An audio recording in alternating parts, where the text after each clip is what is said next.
بازار منګه بیل نه ناوګۍ کې او که په سلارزو کې او که مامون کې موږ یو وجودي دا د انات کلي بازار چې کوم دی د دې نه دیره زموږ نه جوړه شوه په دې پاټک بازار کې موږ ګرځېدلو دا به دا سړي په سر باندې چا ټوپک کېدس یو یې رخوره ده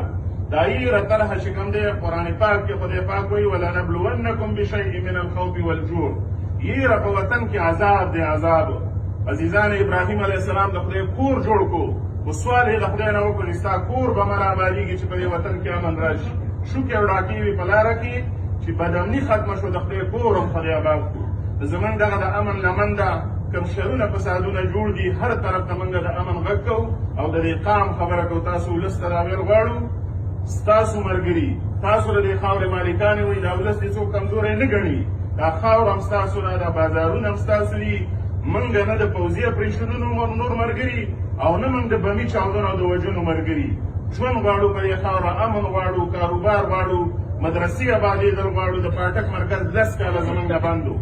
ما ته بېګا یو ملګري وویل د شیخ عبدالجبار صاحب د بخاري درس چې کوم دی دا بند شو دا عذاب څنګه یې په دې وطن کې نور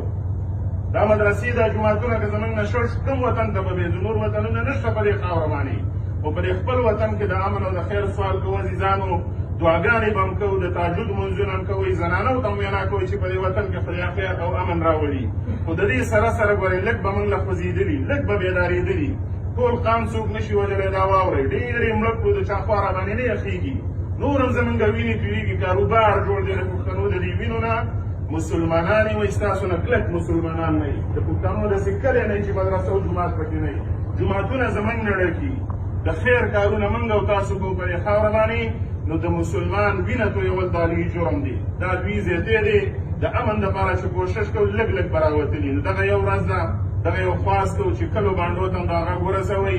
سپین بیرغ او سپینه جنډه ده د امن جنډه ده ستاسو د پلرونو نیکونو به په لښکر کې سپین بیرغ راخیستو جنګ شاه به جوړو که نه نو دا به سپین بیرغ به د لښکر څه وسو ډز به یې پې بندوو